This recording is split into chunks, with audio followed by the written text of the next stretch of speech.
nitric oxide sintase atau NOS disingkatnya ya. Slide. Nah, NOS ini itu ada beberapa teman-teman. Ya, ada beberapa. Ada 3 jenis NOS. Jadi ada INOS, ada NNOS, dan ada INOS. INOS atau endothelial NOS itu dia nanti punya fungsi untuk mengatur fungsi pembuluh darah. Bikin pembuluh darah jadi elastis, bikin pembuluh darah tuh jadi bisa melebar, ya berdilatasi. Nah, itu perannya INOS. Nah, nNOS atau neuronal NOS, namanya udah ada neuronal ya, neuron, saraf. Nah, jadi otomatis dia terlibat dalam fungsi saraf, terutama neurotransmisi, dalam transmisi sinyal di persyarafan kita. Nah, lalu ada yang namanya juga iNOS atau inducible NOS. Nah, inducible NOS ini itu dia dihasilkan oleh sistem imun kita. Perannya adalah untuk namanya juga sistem imun ya, untuk pertahanan tubuh jadinya. Jadi dia lebih kepada untuk melawan patogen. Jadi dari jenis NOS-NOS ini aja itu sebenarnya sudah terlihat sekilas ya, fungsi dari nitric oxide itu ternyata gak cuma sekedar untuk dilatasi pembuluh darah doang aja, tapi juga berperan dalam fungsi saraf dan juga sistem imun. Slide.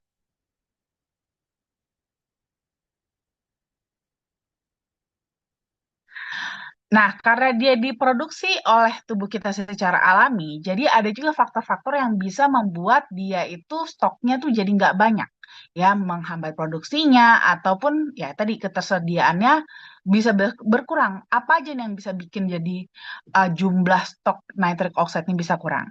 Bisa karena stres oksidatif. Ya, kalau stres oksidatif ini tuh kalau bilangnya gimana ya? Teman-teman bayangkan, kita tuh kalau lagi stres kita nih apa kitanya yang stres itu kan kalau kita lagi stres aktivitas kita tuh bisa terganggu ya kan tidur jadi susah makan jadi nggak enak mood jadi jelek kerjaan nanti bisa jadi nggak beres ibaratnya gitu kan biasanya kalau kita stres.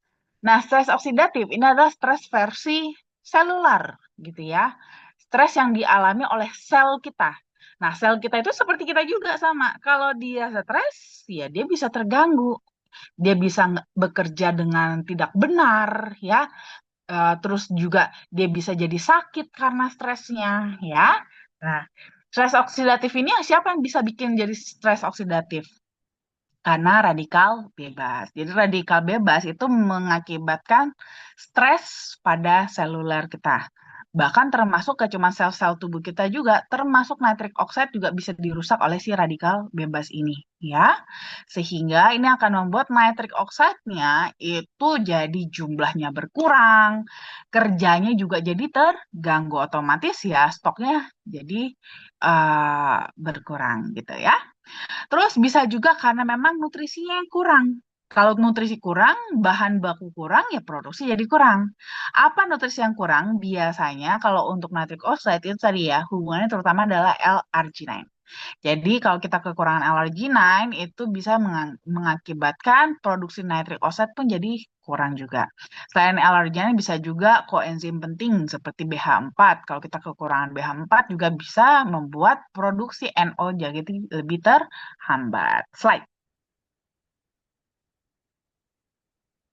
Lalu bisa karena faktor peradangan yang kronis. Nah, radang kronis ini kalau namanya radang kronis, kronis itu kan artinya lama. Berarti peradangannya itu sudah dalam waktu yang lama. Peradangan itu teman-teman, kalau sel kita meradang itu akan menghasilkan radikal bebas. Nah, balik lagi nanti sebenarnya agak balik lagi ujung-ujungnya ke stres oksidatif tadi. Karena radang, akhirnya radang tersebut menghasilkan radikal bebas. Radikal bebasnya akan mengganggu produksi nitric oxide.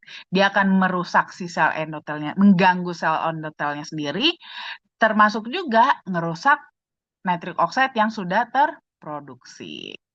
Lalu juga bisa karena faktor penuaan atau aging ya. Namanya juga kita semakin bertambah tua ya, sel-sel tubuh kita juga bertambah tua. Ya kerjanya juga pasti lebih menurun ya. Jadi hasil produksinya juga ikutan menurun juga. Slide. Dan tentunya yang juga nggak kalah penting adalah pada dasarnya pola hidup yang nggak sehat.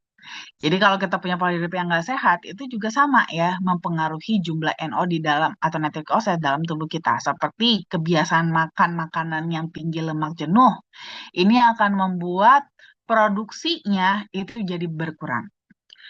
Merokok juga. Nah, merokok itu bisa ternyata karena di dalam rokok itu kan ada kandungan nikotin, ya kan? Nikotinnya ini itu menurunkan kadar dari nitric oxide, teman-teman. Jadi kalau seandainya nih, dok, kalau nge-vape berarti masih nge-vape masih boleh nggak? Ya, kalau nge-vape-nya ada kandungan nikotinnya ya sama aja gitu seperti merokok ya, karena yang memang merusak atau menurunkan kadar nitric oxide-nya adalah nikotinnya ya. Jadi mau kita ganti ke apa namanya eh, vape atau nikotin patch gitu ya, ya tetap aja sama ya, sama-sama akan mengganggu kadar nitric oxide karena nikotinnya yang bikin kadarnya menurun. Lalu juga kurang olahraga. Nah, kalau kita nggak banyak gerak ya, itu juga mempengaruhi produksi nitric oxide. Karena kalau kita aktif secara fisik, itu ternyata bisa membantu untuk merangsang produksi nitric oxide lebih banyak. Slide. Nah, perannya apa sih sebenarnya nitric oxide ini? Nah, tadi sebenarnya kan sekilas sudah ada di depan ya, berdasarkan dari jenis-jenis dari nitric oxide. Nah, jadi sebenarnya kalau kita mau rekap, apa aja gali lebih dalam nih peran utama dari nitric oxide ini? Slide.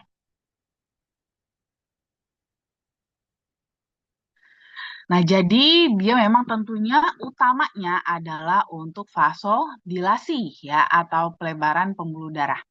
Jadi dia akan berperan ya memang utamanya adalah melebarkan pembuluh darah supaya aliran darah kita bisa lebih meningkat dan juga menjaga tekanan darah bisa tetap stabil. Lebih tepatnya sebenarnya kalau umpamanya pelebaran pembuluh darah itu lebih kepada menurunkan tekanan darah gitu ya. Jadi kalau kita mengalami pelebaran pembuluh darah itu memang pasti tekanan darah akan menurun. Tapi nitric oxide nggak hanya semata-mata menurunkan tekanan darah aja, tapi memang mengatur. Dalam artian apa? Menjaga tetap normal. Jadi kalau untuk tekanan darah yang memang sebenarnya sudah normal, dia tidak akan dia tidak perlu untuk menurunkannya lagi, ibaratnya seperti itu. Kadang-kadang kan soalnya ada yang khawatir, tuh kalau nanti kita nitric oxide ini bisa bikin makin rendah nggak sih tekanan darahnya? Soalnya tekanan darah saya sudah rendah gitu kan. Enggak ya. Jadi memang benar nanti korset itu bisa bikin vasodilatasi yang akan berefek pada tekanan darah yang semakin menurun. Tapi tidak hanya itu ya. Dia juga mengatur tekanan darah supaya tetap normal. Jadi bagi yang sudah normal tidak akan dibikin lebih turun lagi. Lalu selain itu juga dia berperan untuk neurotransmitter ya, di mana dia berperan dalam sinyal antar sel saraf, terutama di otak. Kita tahu saraf kita ini penting sekali ya. Semua dalam tubuh kita itu bergerak atas perintah dari otak. Dan otak itu juga menyampaikan perintahnya itu melalui saraf. Ibarat kata tuh kalau kayak eh, di kita di dunia real life ya, itu tuh seperti kabel ya. Jadi kalau kabelnya putus, ya pesannya bisa nggak nyampe. Atau kabelnya bermasalah, ya pesannya nanti bisa nggak nyampe. Makanya sinyalnya itu harus nyampe supaya bagian-bagian tubuh kita ya itu bisa tetap terkoordinasi dengan baik.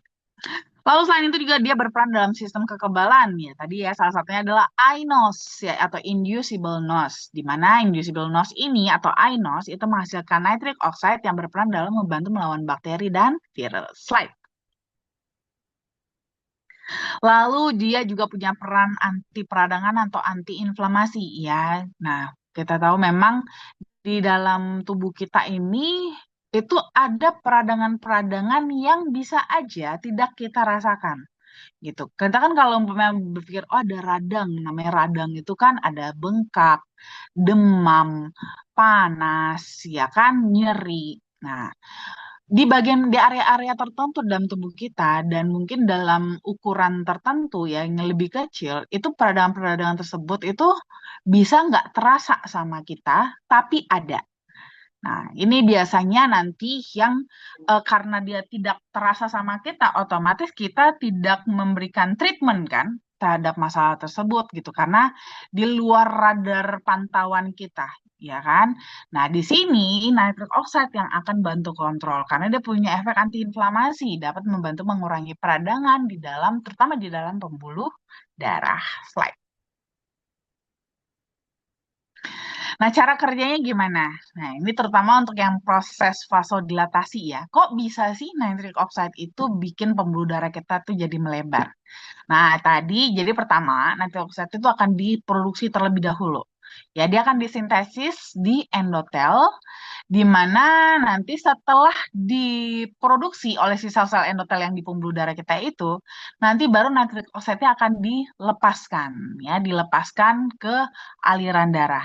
Nanti di aliran darah dia akan menuju ke otot polos pembuluh darah kita. Jadi pembuluh darah itu teman-teman, kalau teman-teman mungkin pernah melihat di video ya, itu pembuluh darah itu kan dia kan seperti selang ya, seperti selang, tapi dia kenyal-kenyal elastis gitu kan. Nah, dia itu pembuluh darah itu terdiri dari otot polos, teman-teman. Ya, terdiri dari otot polos. Mukosanya, dinding dalamnya, lapisan dalamnya, disitulah nanti yang baru terdiri dari sel-sel endotel gitu ya. Sel-sel endotel ini nanti yang memproduksi nitric oxide-nya, habis itu dikeluarin tuh. Ya, dikeluarin nitric oxide yang sudah hasil produksinya nanti nitric oxide baru nempel ke otot-otot polosnya. Nah, nanti baru setelah itu nitric oxide ini akan mengaktifkan yang namanya enzim guanylyl siklase. Sehingga kadar dari guanylyl siklase atau CGMP ini ya nanti akan mulai meningkat. Kalau CGMP yang mulai udah meningkat, barulah ototnya itu mulai rileks. Kalau dia rileks itu dia saling meregang. Meregang akan membuat di lingkaran ya diameter dari si pembuluh darahnya ini jadi mulai melebar. Nah, kalau ngelebar, aliran darahnya jadi bisa lebih lancar deh, gitu ya. Slide. Nah, jadi gimana nih caranya supaya kita bisa meningkatkan nitric oxide kita biar stoknya tuh bisa cukup gitu ya. Pertama otomatis ya kita kasih bahan baku ya supaya produksinya jangan terhambat ya, jangan terhambat produksinya. Mulai dari makanan. Pilih kalau bisa banyakin tuh makan-makan makanan kita sehari-hari yang dimana dia kaya akan nitrat ya seperti beet, terus sayuran hijau kayak bayam, kale. Nah, itu tuh bagus tuh ya. Itu karena dia kandungan nitratnya nanti akan diubah menjadi nitric oxide di dalam tubuh kita. Lalu kalau mungkin mau tambahan suplemen juga boleh juga ya, yang ada tambahan kandungan L-arginine dan L-citrullinnya juga bisa ya, karena itu kan jadi salah satu bahan baku juga dalam produksi nitric oxide. Slide. Nah, lalu apa? Jangan cuman kasih bahan bakunya aja. Pabriknya sendiri juga harus kerja. Nah, gimana nih supaya pabriknya kerja? Olahraga, aktivitas fisik ya. Aktivitas fisik akan membantu untuk merangsang pabriknya itu untuk memproduksi. Pabriknya siapa? Endotel tadi ya. Untuk memproduksi nitric oxide supaya bisa pembuluh darahnya jadi lebih lebar sehingga aliran darah bisa lebih meningkat. Lalu juga bisa dibantu juga dengan kokolflavanol ya, karena memang kokolflavanol itu ternyata bisa meningkatkan aktivitas dari nitric oxide. Jadi supaya nitric oxide yang dihasilkan itu yang kualitasnya bagus dan bisa bekerja dengan baik. Jadi bukan hasil produksinya itu bukan nitric oxide yang gampang rusak, yang jelek gitu ya. Slide. Lalu tentunya juga tadi ya, tadi sudah dikasih bahan baku, terus dirangsang pabriknya supaya produksi ya. Hasil yang diproduksi juga harus dibikin supaya bagus. Nah, yang sudah diproduksi ini juga perlu dilindungi ya supaya tadi ya udah dibikin bagus-bagus harus dilindungi supaya jangan rusak. Itu bisa dengan antioksidan ya. Antioksidan sebenarnya teman-teman bisa banyak sih alternatif juga ya. Yang paling gampang vitamin C, vitamin E kan di mana-mana ada ya.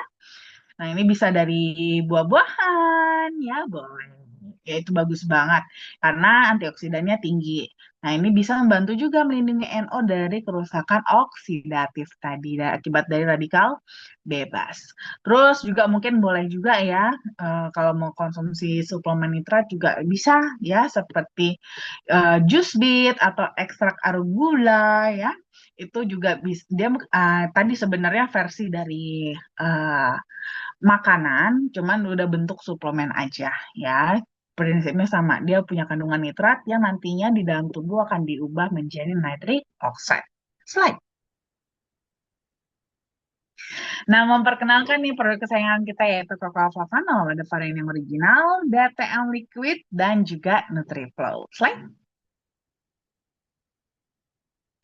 Kalau kita ngomongin soal flavanol, tentunya kita akan ngomongin soal polifenol ya kepalanya, di mana polifenol ini merupakan salah satu jenis antioksidan juga ya. Dia punya fungsi sebagai antioksidan, tapi ternyata nggak cuma sampai di situ aja fungsinya.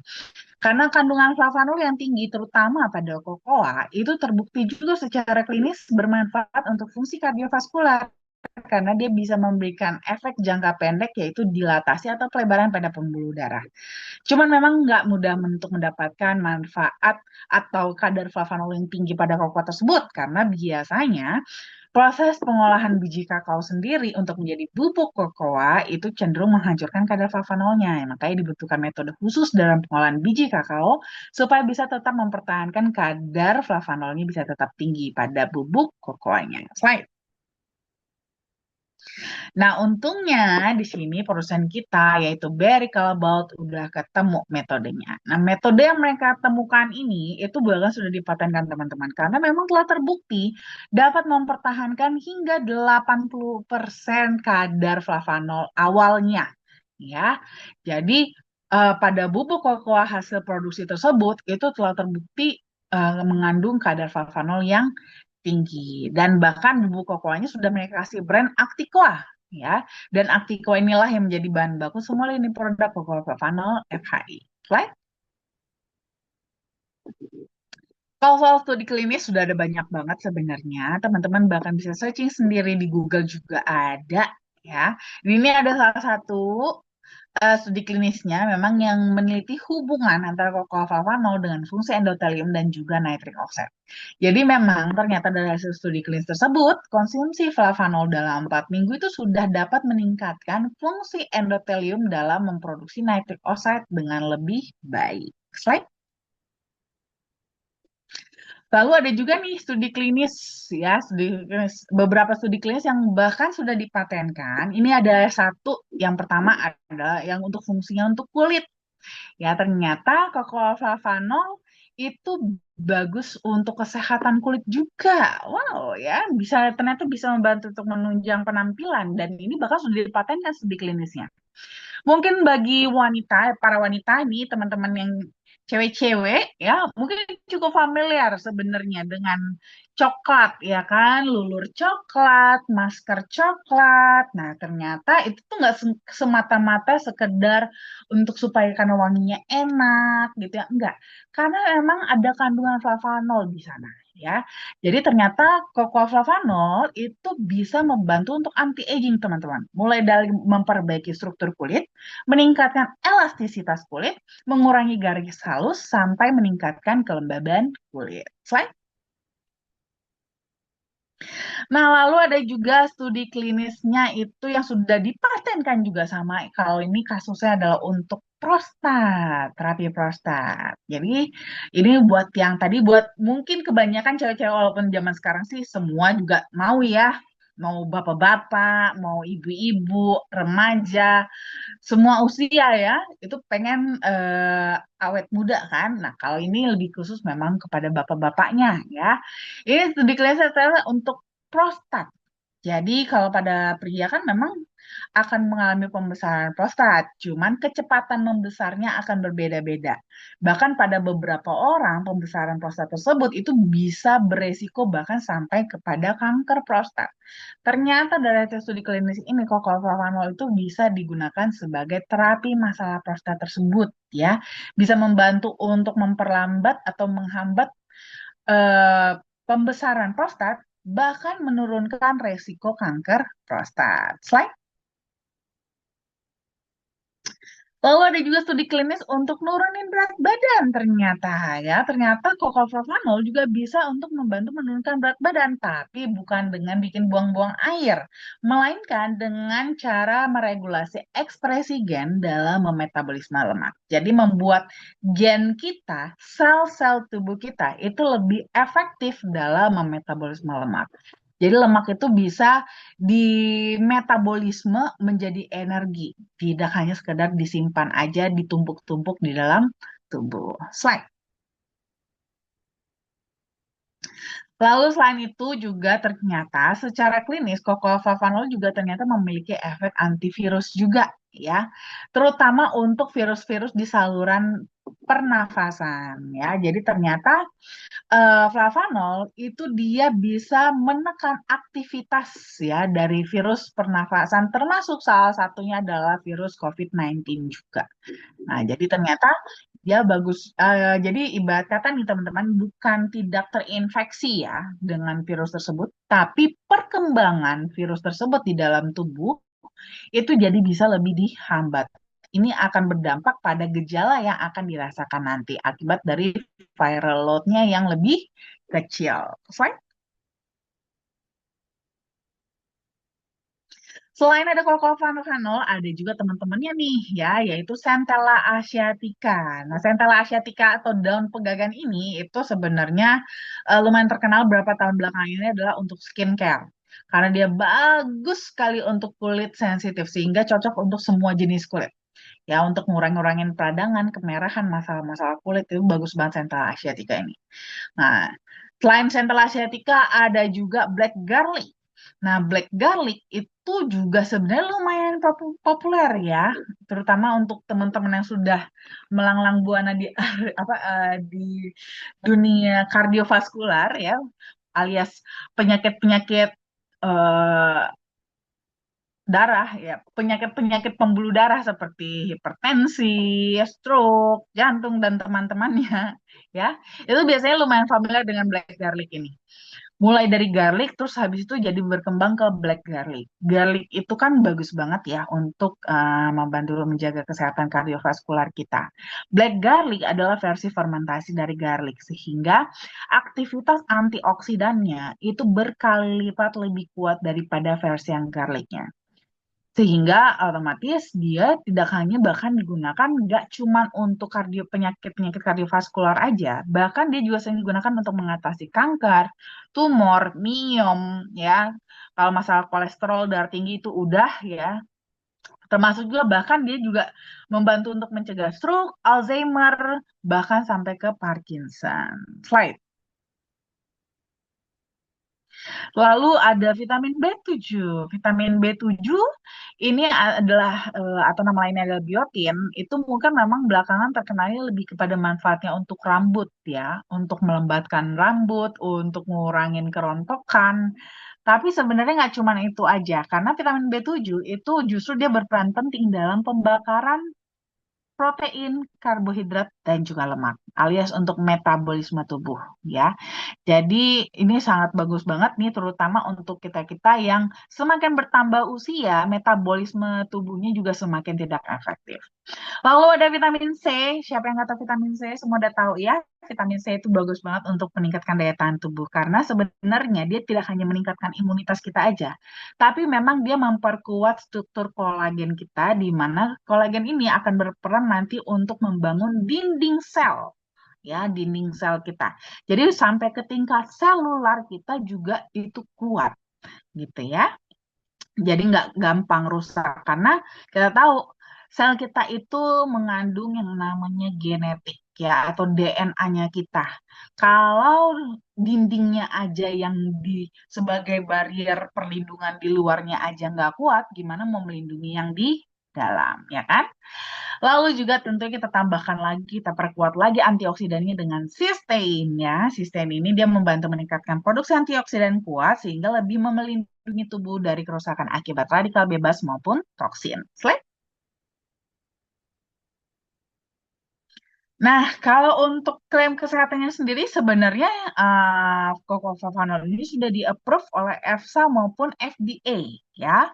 EFSA mengatakan bahwa Ketoconazole itu bisa membantu menjaga elastisitas pembuluh darah di mana ini akan memberikan kontribusi untuk aliran darah yang normal, sedangkan FDA mengatakan bahwa Ketoconazole bisa bahkan untuk mengurangi risiko penyakit kardiovaskular. Dan keduanya, baik EFSA maupun FDA setuju untuk bisa mendapatkan klaim kesehatan tersebut, itu konsumsinya harus minimum 200 mg flavanol setiap hari. Slide. Nah, jadi kalau kita mau rangkum manfaat dari flavanol, utamanya memang adalah untuk meningkatkan fungsi kardiovaskular, mulai dari maintain tekanan darah, resistensi terhadap insulin, termasuk juga kolesterol. Tapi karena basically dia juga adalah antioksidan, jadi juga bisa membantu mengurangi risiko kanker dan juga baik untuk kesehatan kulit. Slide. Lalu untuk Betam Liquid, ini dia adalah kombinasi dari cocoa flavanol, Central Asiatica, dan juga black garlic. Ketiganya itu bagus untuk kardiovaskular sehingga karena digabung jadi satu kekuatannya pun jadi triple power ya jadi lebih kencang untuk meningkatkan fungsi kardiovaskular plus ada beberapa tambahan manfaat juga ya untuk Detam Liquid ini dia lebih memperlancar sirkulasi aliran darah terutama pada ginjal, membantu mempercepat proses penyembuhan luka, membantu meningkatkan produksi kolagen, meningkatkan daya ingat dan fungsi saraf, serta mengatasi peradangan dan nyeri sendi. Slide. Nah, lalu ada NutriFlow. Nah, NutriFlow ini mungkin lebih kepada buat kita yang lebih aktif atau pengen aktif itu bisa ditambahkan dengan NutriFlow ini. NutriFlow ini dia memang diperuntukkan supaya lebih mendukung metabolisme terutama ya. Mulai dari penyerapan nutrisinya lebih optimal, metabolismenya juga lebih optimal ya supaya eh, hasil energi yang dihasilkan juga bisa lebih tinggi sehingga bisa semakin mendukung aktivitas sehari-hari atau aktivitas fisik lainnya. Dan tentunya juga didukung juga dengan extra protection juga ya. Jadi untuk NutriFlow ini juga dia lebih membantu memperkuat daya tahan tubuh bahkan sampai melindungi sel dari stres oksidatif. Untuk NutriFlow ini bahkan teman-teman bisa gunakan juga untuk program penurunan berat badan karena teman-teman bisa gunakan sebagai meal replacement atau pengganti sarapan atau pengganti makan malam atau sekedar untuk pilihan opsi snack ya atau kayak pengen minum-minum cantik tapi yang sehat gitu ya. Slide. Nah, untuk konsumsinya kita kembali kepada yang dianjurkan oleh EFSA maupun FDA tadi. Kan syaratnya adalah minimum 200 mg flavanol. Nah, untuk bisa mendapatkan 200 mg flavanol, teman-teman bisa konsumsi untuk varian yang original itu cukup 3-5 gram sehari. Tapi ini kembali tetap ya kepada kebutuhan tubuh masing-masing. Jadi bisa jadi kebutuhan tubuh yang berbeda, itu konsumsi yang harus dikonsumsi juga bisa jadi berbeda. Bisa mungkin jadi butuhnya 10 gram, 15 gram, atau lebih itu bisa disesuaikan aja, nggak masalah. Ya, slide. Nah, untuk teman-teman yang mungkin memang sudah punya masalah sirkulasi darah, ya seperti sudah ada hipertensi mungkin, atau kolesterol, atau sudah ada diabetes, ada riwayat stroke, mungkin ada sakit jantung juga gitu ya. Itu boleh konsumsinya lebih kepada yang DTM liquid ini karena memang dia lebih fokus dan dia kan triple power ya. Jadi memang lebih cocok lebih cocok untuk teman-teman yang memang sudah punya masalah gitu ya. Nah, ini bisa dikonsumsinya 1 sampai 2 saset maksimal per hari. Jangan lebih dari 2 saset ya. Kalau kira-kira teman-teman butuh nih tubuhnya nih padahal udah dikasih 2 saset kira-kira masih kurang, itu boleh ditambahin dengan yang original aja Atau mau tambahin dengan yang NutriFlow juga boleh. Slide. Kalau untuk yang NutriFlow itu juga teman-teman bisa konsumsinya 1 sampai 2 kali sehari. Cuman kalau yang NutriFlow ini teman-teman seduhnya itu 15 gram ya atau sekitar 1 sendok makan muncung. Nah, nanti ini teman-teman bisa gunakan tadi ya sebagai pengganti sarapan, boleh, atau pengganti makan malam juga boleh. Kalau umpamanya sekalian teman-teman pengen gunakan Nutriflow ini untuk program dietnya teman-teman, gitu. Oke deh, terima kasih. Cegah penyakit dari sekarang. Oke, baik. Terima kasih banyak Dokter Winda untuk penjelasannya luar biasa teman-teman ya. Baik, sebelum kita ke sesi tanya jawab, saya ingin memberikan informasi mengenai sosial media dan juga promo yang FAI jalankan saat ini ya. Oke, baik. Di sini ada sosial media. Bapak Ibu bisa follow atau mengikuti YouTube kami di Forever Healthy Indonesia Official, at foreverhealthy.id untuk Instagram, Facebook Forever Healthy Indonesia, Telegramnya FA Official, dan juga ada TikToknya at foreverhealthy.indonesia untuk mengetahui informasi promo dan eh, tips kesehatan yang FAI berikan untuk Bapak Ibu. Selanjutnya bisa juga menghubungi nomor 0878 170 untuk chat konsultasi kesehatan dengan Dokter Winda. Selanjutnya, kita juga ada promo ke Vietnam yang 4 hari 3 malam dengan mengumpulkan 75 poin trip ditambah 8.000 pairing atau 200 poin rekrut dan promonya sudah dimulai dari tanggal 1 Februari sampai 30 April 2025. Oke, baik. Kita sekarang ke sesi tanya jawab ya dok ya, karena waktunya ternyata sudah tinggal sedikit lagi. Karena pertanyaannya akan ada banyak sekali mungkin ya. Oke, dari Bapak Jordan, seperti kita kuliah kedokteran semester 8 sementara saya siswa kelas 1 SMP. Bingung-bingung asal nyimak aja ya. Pak Jordan boleh ya buka YouTube kami ya Pak ya untuk mengetahui manfaat flavanol mungkin dari beberapa untuk penyakit ya. Memang dokter kita ini luar biasa sekali, hebat sekali. Karena memang dari kedokteran jadi seperti kedokteran ya dok ya. Nggak apa-apa ya, dan ini bukan semester 8 kok, Pak, semester 2 aja. Betul. Nah kalau Pak Lut ini baru kelas 6 SD. Nah juga dari Pak Ridi baru TK 0 besar.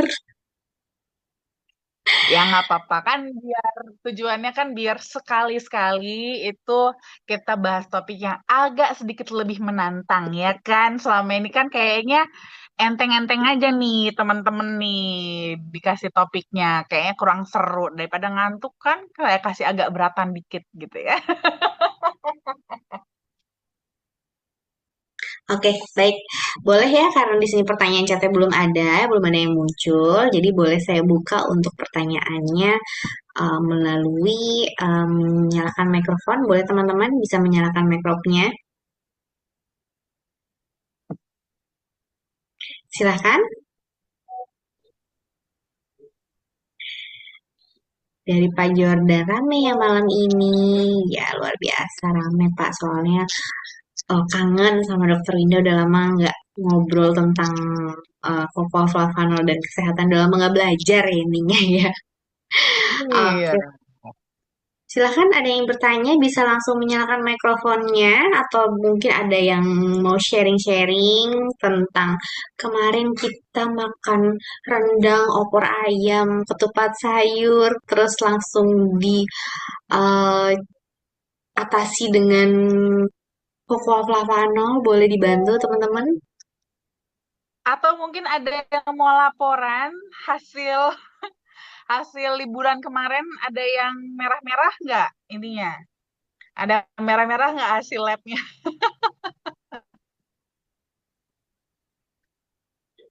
Oke, patogen itu apa dokter? Dari Pak Jordan. Oke. Nah, patogen itu gimana ya biar enak ya kita jelasinnya. Jadi patogen itu adalah zat asing gitu. Zat asing yang masuk ke dalam tubuh kita. Jadi semua yang asing-asing itu sebutnya patogen. Seperti contoh ada kuman, bakteri, virus, ya. Itu masuknya dalam kelompok patogen gitu. Jadi yang di luar dari eh, sel tubuh kita, yang asing-asing tadi itu disebut sebagai patogen, gitu ya.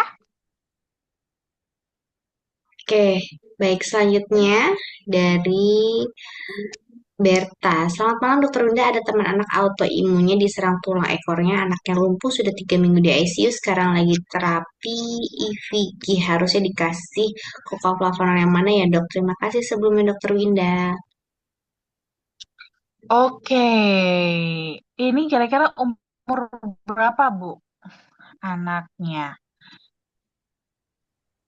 Kira-kira umur Umur berapa? 9 Jadi tahun sebenarnya dong. sih kalau mau Umur dikasih 9 tahun. umur berapa? 9 tahun. Oke, 9 tahun. Kalau 9 tahun dikasih ori aja, ya. Kasih ori aja dulu, lebih aman kasih ori. Fokus aja dulu di ori, ya. Karena kebetulan masih 9 tahun juga, kan belum boleh ya minum liquid. Jadi kasihnya ori aja. Nah, nanti orinya berapa banyak, nanti boleh disesuaikan ya Bu Berta. Mulai dari 2 kali, tunggu, 9 tahun ya. 9 tahun mungkin belum nyampe ya 50 kilogram. Jadi mungkin kasihnya 2 kali 3 gram dulu. Ya, kali minum itu kasihnya 3 gram, 3 gram. Nanti kalau kira-kira badannya enak, nyaman-nyaman aja boleh ditingkatkan jadi 3 kali. 3 kali 3 gram gitu. Tapi fokus di ori aja.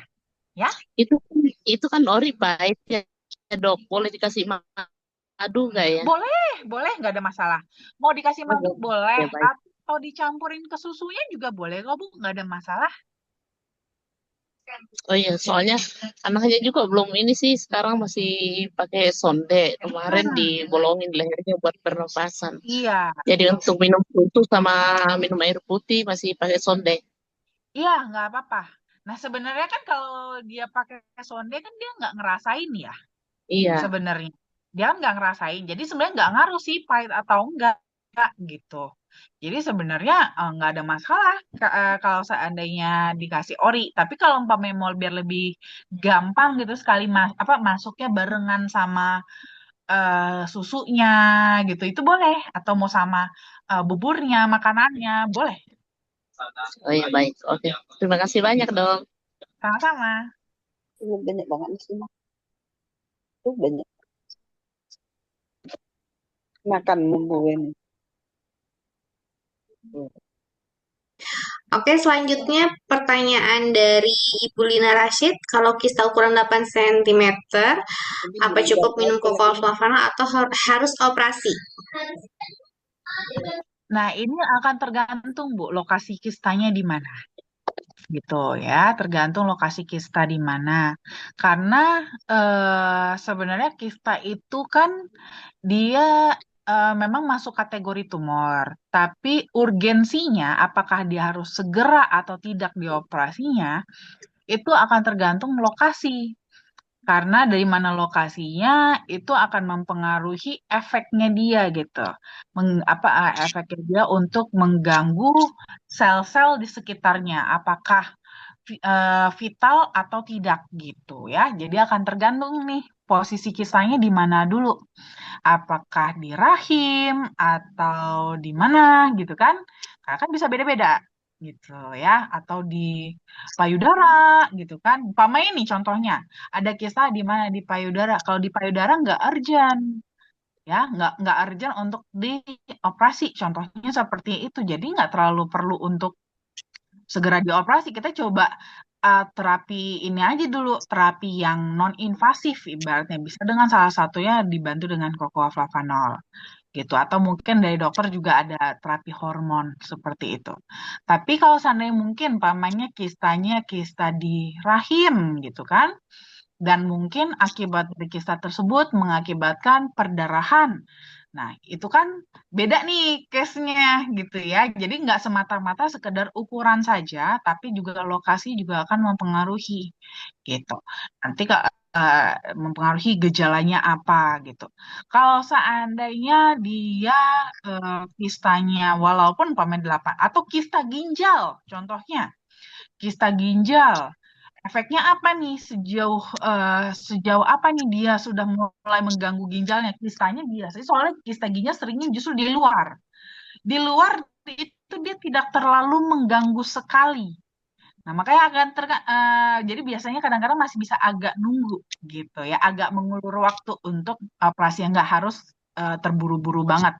Atau tapi bisa juga umpamanya mungkin kistanya justru posisinya agak sedikit menggencet gitu kan, menggencet si ginjalnya sendiri. Nah, wah ini harus segera ditindak gitu. Jadi ini nggak bisa hanya sekedar kista ukuran 8 cm. Jadi harus lebih lihat lebih ini sih lebih lengkap gitu ya, Bu, untuk mempertimbangkan apakah harus segera dioperasi atau tidak gitu.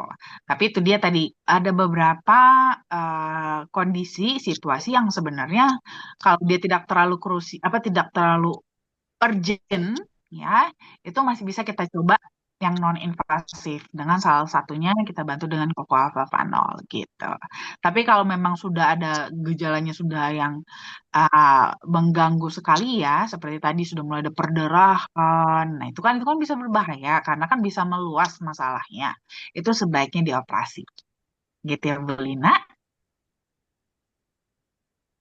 Oke, baik. Terima kasih banyak. Selanjutnya dari Bapak Hermanto. Sejak umur berapa anak-anak boleh mengonsumsi Cocoa Fava? Nah, kalau untuk anak-anak sebenarnya kalau varian yang original ya, original itu sih saya kalau soal boleh, sebenarnya dari usia 2 tahun juga udah boleh gitu.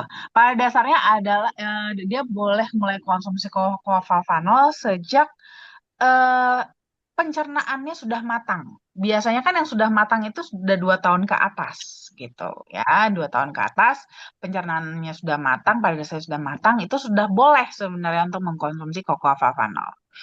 Nah, bagaimana kalau yang di bawah 2 tahun? Itu saya lebih kepada sesuai dengan kebutuhan ya. Kalau butuh banget aja.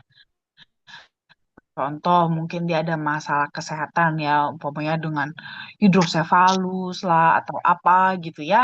Itu mungkin boleh gitu, nggak apa-apa di bawah 2 tahun juga. Kalau mau konsumsi juga nggak apa-apa, boleh ya. Cuman kalau umpamanya lebih kepada buat kesehatan, meningkatkan kecerdasan, seperti itu konteksnya, gitu ya. Itu saya sarankan setidaknya 2 tahun ke atas. Kalau itu pun lebih kepada kalau memang dibutuhkan ya, kalau memang dibutuhkan. Kalau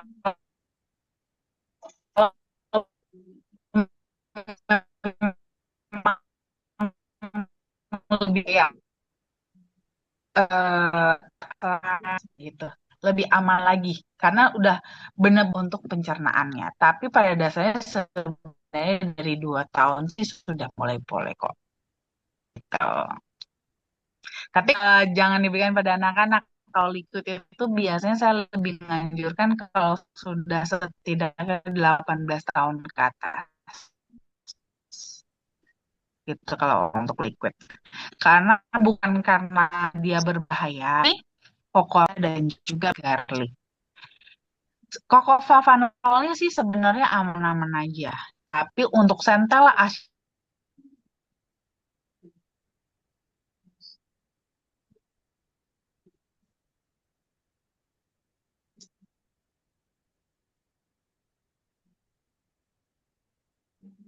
tidak hanya untuk anak-anak, tapi juga termasuk untuk ibu hamil, makanya ibu hamil dan menyusui. Jadi bukan tidak aman, cuman tidak ada penelitiannya yang menyatakan itu aman, gitu ya. Jadi berbeda ya teman-teman ya, bukan berarti dia tidak aman atau berbahaya, bukan. Cuman tidak ada penelitiannya, belum ada penelitian yang menyatakan kalau itu memang aman untuk ibu hamil, menyusui maupun anak-anak begitu. Makanya biasanya kita amannya untuk orang dewasa saja kalau untuk liquid. Tapi kalau untuk yang ori aman. Nutriflow juga aman. Gitu ya. Oke, baik. Terima kasih banyak Dokter Winda. Selanjutnya pertanyaan dari Ibu Lina Rasid. Kalau radang panggul itu atau PID penyebabnya apa dok? Karena anaknya masih umur 14 tahun. Hmm, sebenarnya sih kalau radang panggul intinya sih sebenarnya ya ada namanya radang, berarti kan ada suatu infeksi gitu ya, ada suatu infeksi. Nah, infeksi ini sebenarnya sih bisa macam-macam gitu ya, infeksinya terutama sih biasanya paling sering memang bakteri. Nah, hmm,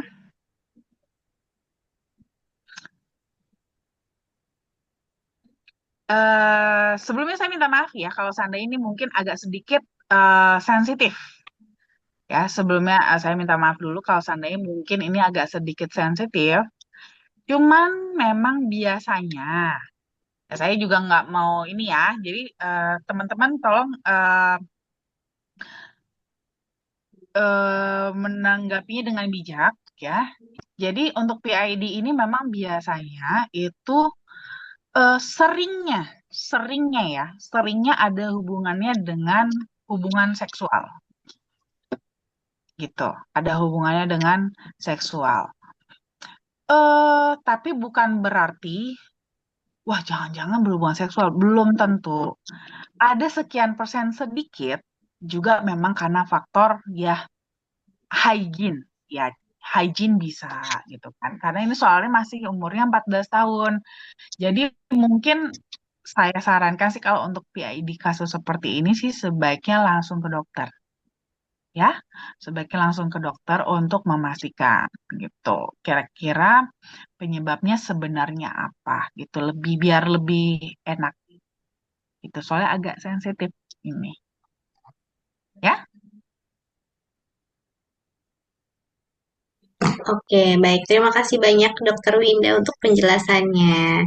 Baik, pertanyaan dari DT. Selamat malam Dokter Winda, papa saya hampir 81 tahun, sudah pasang ring dan pacemaker, setiap pagi minum DTM, dia rasa segar dan kuat. Bulan Januari dicek gula darah A1-nya 5,5,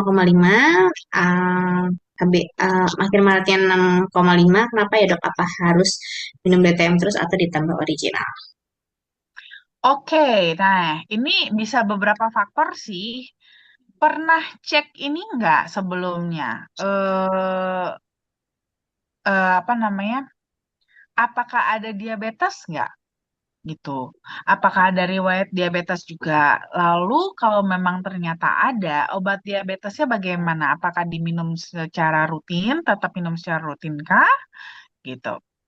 Biasanya kalau kasus-kasus seperti ini ada ada beberapa faktor mungkin ya. Bisa jadi memang apalagi kalau ada kenaikan, ya kan? Ini kan rata-rata. Kalau HbA1c itu kan dia rata-rata profil gula darahnya. Berarti selama 90 hari ke belakang. Nah, berarti selama 90 hari sebelum Januari dan 90 hari sebelum akhir Maret tersebut, itu makin lama makin naik nih kadar gulanya. Kenapa bisa makin naik? Bisa banyak faktor, bisa makan naik juga mungkin lagi tidak terkontrol.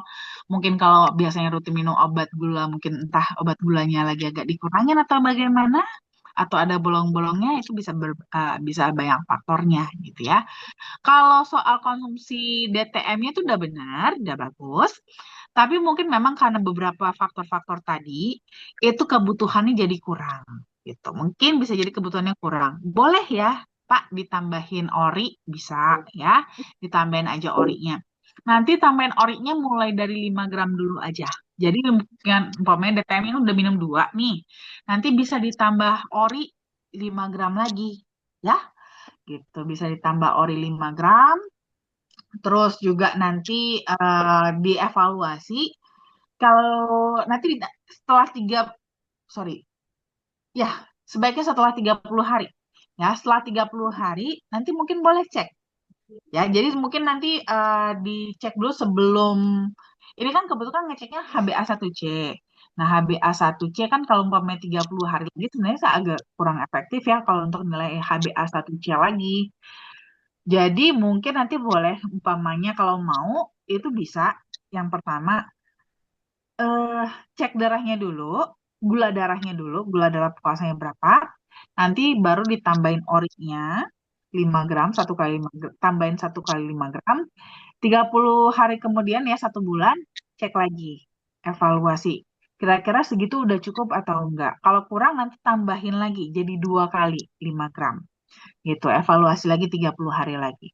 Atau sekalian aja juga nggak apa-apa. Kalau mau agak santai juga nggak masalah. Langsung aja. Jadi ditambahkan orinya 1 kali 5 gram. Nanti 3 bulan lagi cek HbA1c untuk evaluasi. Nah, nanti mungkin kalau umpamanya kira-kira untuk tahu apakah ini masih kurang atau enggak ya, nanti boleh dari yang dirasain aja ya, Pak. Kira-kira kan sekarang ini kan minum DTM kan rasanya seger, kuat gitu kan. Mungkin secara fisik sih rasanya nyaman-nyaman aja, cuman secara hasil lab gulanya kan naik. Nah, itu nggak apa-apa. Dipertahankan aja, ditambahin 1 kali 5 gram originalnya. Nanti 3 bulan lagi cek lagi HbA1c-nya. Boleh kok, nggak ada masalah. Ya, kalau umpamanya nih, ini kan akhir Maret nih 6,5. Memang kebetulan pas lagi agak naik ini ada ngerasa agak sedikit berbeda badan, mungkin agak ada yang tidak enak gitu kan. Nah, itu nanti boleh dievaluasi pakai apa yang dirasakan itu. Jadi, tambahin 1 kali 5 gram, terus habis itu evaluasi selama 2 minggu, gimana yang dirasakan, apakah semakin enak? Kalau semakin enak dipertahankan, kalau kayaknya masih kurang ditambahin. Tapi tetap nanti 3 bulan kemudian cek lagi HbA1c-nya. Gitu. Ya? Oke, baik. Terima kasih banyak Dokter Winda. Nah, teman-teman semua ternyata pertanyaan juga sudah habis ya. Tadi sudah pertanyaan terakhir. Dan nggak berasa juga waktunya juga sudah jam 9 malam. Ya dok ya, sudah waktunya kita untuk istirahat. Untuk tubuh kita untuk istirahat supaya organ-organ kita bisa bekerja lebih baik di esok hari. Sebelum saya tutup, ada yang disampaikan Dokter Winda? Silahkan. Seperti biasa, saya ingin menyampaikan lagi ke teman-teman untuk selalu jaga kesehatan. Ya, memang sih jaga kesehatan itu nggak mudah. Susah-susah gampang lah ya, susah-susah gampang, gampang-gampang susah. Nah, jadi supaya agak lebih banyakkan gampangnya dibanding susahnya, terus konsumsi Ketoconazole ya, supaya gaya hidup yang sehat itu jadi lebih terasa ringan dan menyenangkan. Oke? Stay healthy, stay young. Oke, baik. Terima kasih banyak Dokter Winda. Nah, itu tadi teman-teman semua, itu tips kesehatan dari Dokter Winda ya. Jadi, kita harus menjaga selalu kesehatan kita, tentunya dengan rajin mengkonsumsi koko overpanol setiap hari ya. Minimal 200 miligram ya dok ya, benar ya. Atau setara dengan 1 sendok teh original, 1 saset DTM lipid, atau 1 sendok makan Nutriflo setiap hari. Baik, kalau begitu saya akhiri acara seminar kesehatan kali ini. Kita ketemu lagi nanti minggu depan dan acara offline-nya juga ada di minggu depan. Jangan lupa untuk selalu konsumsi koko flavanol. Saya Diana, saya undur diri. Terima kasih dan selamat malam, selamat beristirahat semua.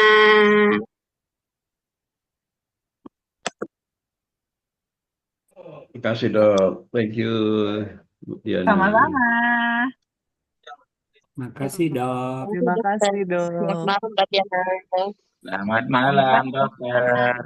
Selamat Terima malam. kasih, Dok. Selamat malam. Terima kasih semua. Ya, selamat istirahat.